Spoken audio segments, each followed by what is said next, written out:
So, ladies and gentlemen, good morning.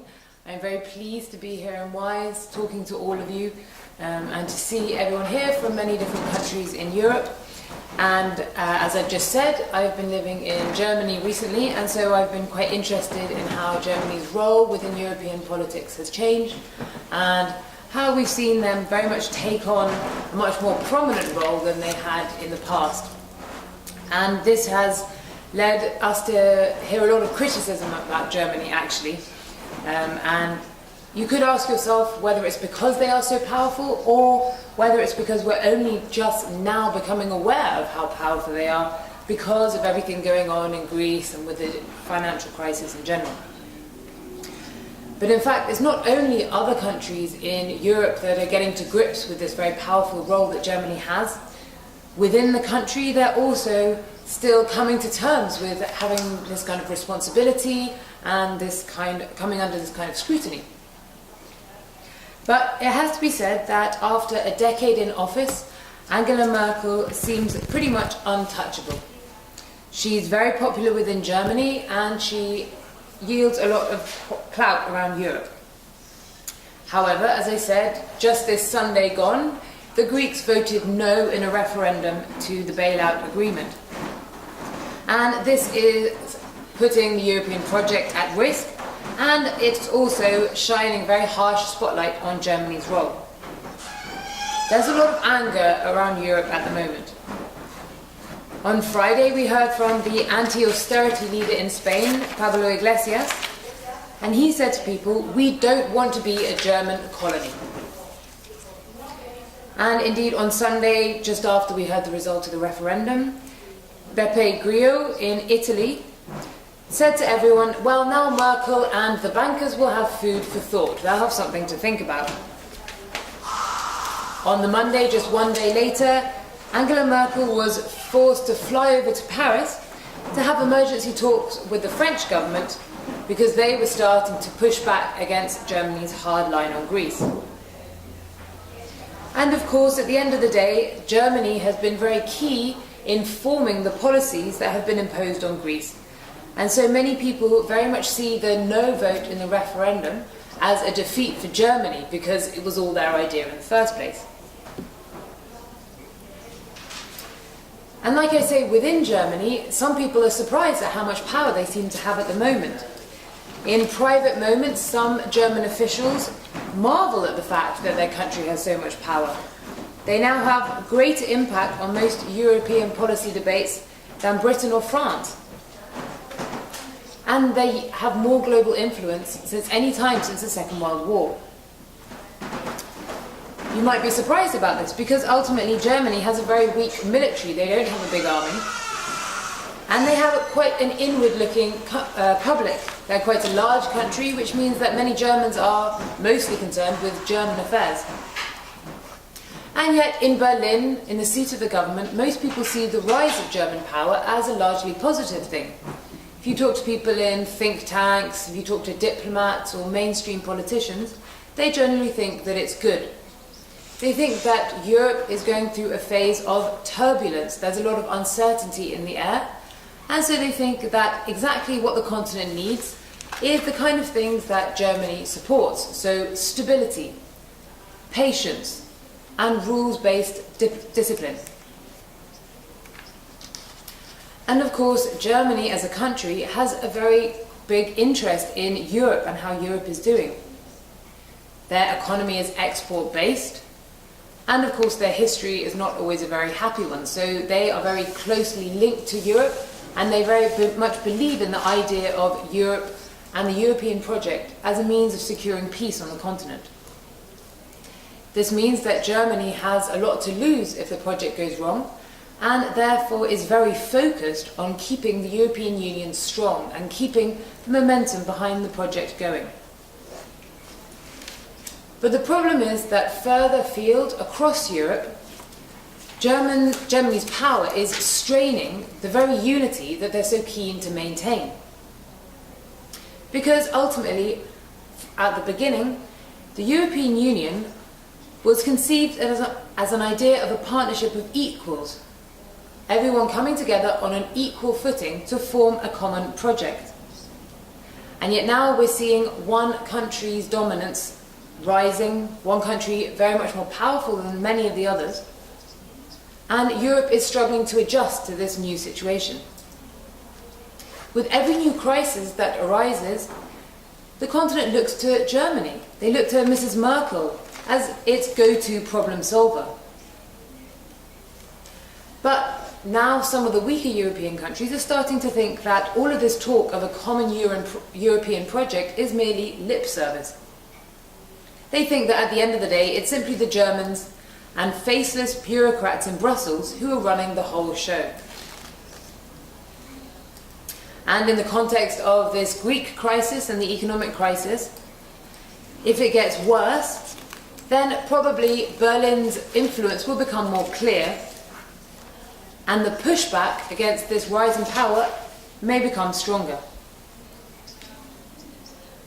For example, a pensioner was recently interviewed at a demonstration in Madrid, and it was a pro-Greece demonstration.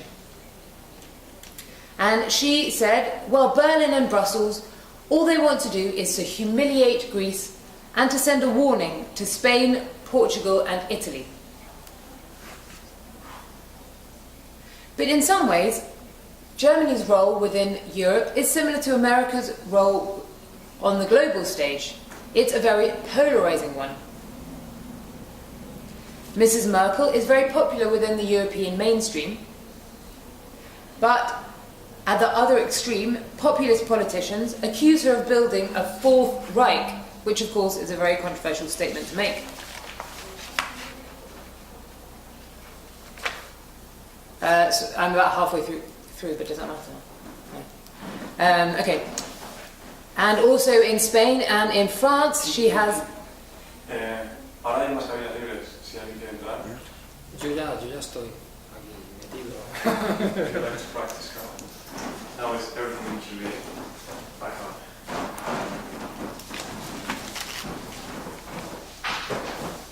Is the speed okay for everyone?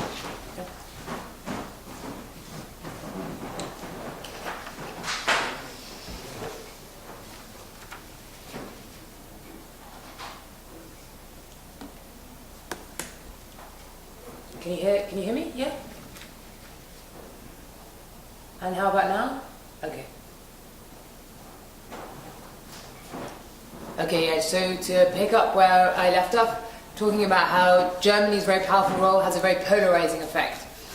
So as I was saying, she's very popular in the European mainstream, but if you go more to the edges of the political spectrum, she is very, very unpopular.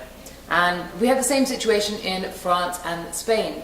She attracts very high approval ratings, but at the other end of the scale, very high disapproval ratings.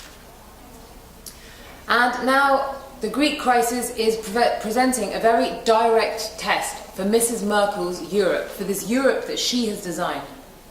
Her government played the biggest role in shaping this austerity policy and the reforms and the conditions for the bailout for Greece. And, indeed, she has been the most influential voice in resisting debt relief for Greece, which is something that they're very keen to achieve. And, of course, back in January, when Alex Tsipras was elected, he brought a very much harder line to the negotiating table, which led Germany to harden its stance as well. So both sides very much at loggerheads within the negotiations. And as this tougher negotiating style emerged, Germany's influence grew even more unmistakable. Here's an example. In February, Athens sent the Eurozone finance ministers a letter asking for an extension of its aid programme. They wanted more time. Before all of the Eurozone finance ministers from all the different countries had a chance to even consult each other about it, the German Finance Ministry emailed a statement to reporters, to journalists. And the statement said the letter from Athens is not a substantive proposal. So before the proposal could even be discussed, the Germans had cut it down and said, no, we're not even going to discuss this, it's not substantive enough.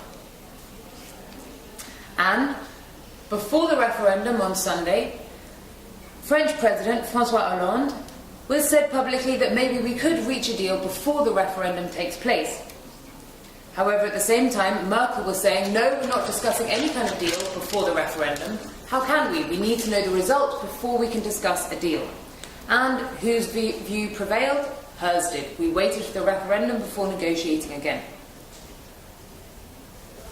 And this touches on a different shift of power that we're starting to see within Europe.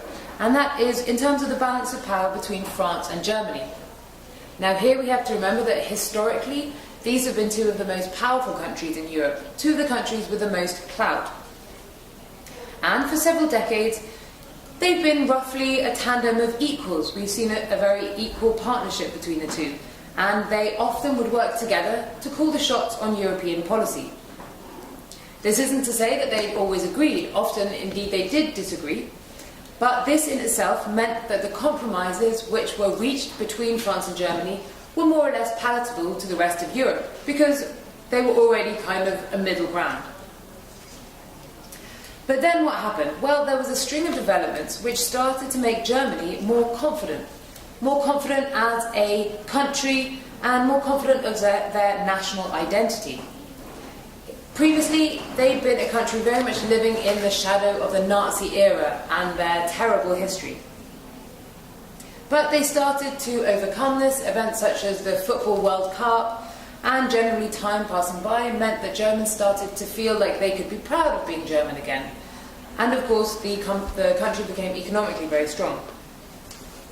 On the other hand, France started to be plagued by economic problems of its own, and it became much more weak on the European stage.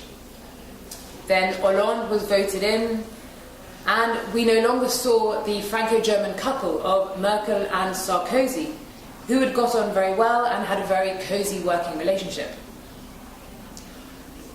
It's widely acknowledged that Hollande and Merkel don't have such a close relationship as Sarkozy and Merkel did. So this changed the dynamics of the relationship between these two countries who previously worked very close together and previously ended up seeing eye to eye. And of course, I'm English, so I can't help but mention it. All this time, British politics have been growing increasingly inward-looking. The British seem less and less interested in Europe, and this removed them from the equation as well. So, all of a sudden, it looks as if Germany is the one who's really leading Europe. Merkel has a favourite saying, which is that all countries who want help from Europe, so who want financial assistance from Europe, also have to do their Hausaufgaben, their homework. This is something which is a very popular concept within Germany. The Germans are very much in favour of, yes, if you want our help, if you want our hard-earned money, then you have to do your homework and you have to pull your weight. So, of course, this gained Merkel a lot of support within Germany, but elsewhere in Europe, it has estranged Europeans. For example, in France, Berlin's shaping of the crisis, of the response to the crisis, has spawned bitter criticism of Germany, and that's both on the far left and the far right of the political spectrum. In a French survey last December, 74% of people said that Germany had too much sway in European politics. And of course, you have to bear in mind that in the past, France had had far more influence than Germany did, whereas now the tables are starting to turn.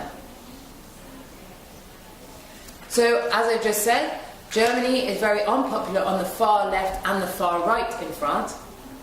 But recently, we've even started to see criticism of Germany within the mainstream. The French president is facing rebellion from within his own party. Many people from within the Socialist Party say that he's gone back on his election promises and that he signed up to German-style austerity, abandoning all of the pledges that he made in 2012. And, of course, the President of France, that's very much the mainstream, so we're seeing all of this dissent. But if we go to Germany and we look at attitudes there, we see that many politicians and maybe many leading commentators think that Germany should be taking on a more assertive role within Europe. They think that it's the responsible thing to do. They think that their country is now becoming stronger, and so they have a duty to do what they can to influence affairs.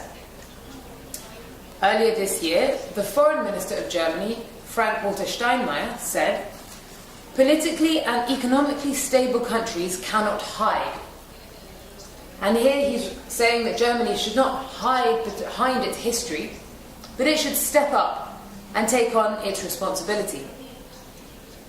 He went on to say that Germany is too big and too important to comment on international affairs from the sidelines. And then in March this year, a prominent political scientist in Berlin, Herfried Münkler, wrote an article. In this article, he said that Germany had a duty to lead Europe because neither Brussels nor any other individual EU country was strong enough to do so. Someone had to do it, and this someone should be Germany. So now, in the wake of the no vote in the referendum in Greece, Merkel has a choice to make. She is in actually quite a sticky situation. If Greece careens out of the euro and is seen to be forced out of the euro, then Merkel will undoubtedly face the blame. She'll be accused of further polarising Europe at a time when the continent is groaning under the strain of various different crises. We're seeing the controversy over Britain's membership to the EU. Britain wants to hold a referendum on whether to leave. We have a huge problem on migration policy, with many people dying in the Mediterranean Sea. And of course, all of this adds to the tensions from the Ukraine crisis. And so many people are accusing Merkel of pulling Europe apart at a time when it really needs to stand together. I guess only time will tell what happens in the future.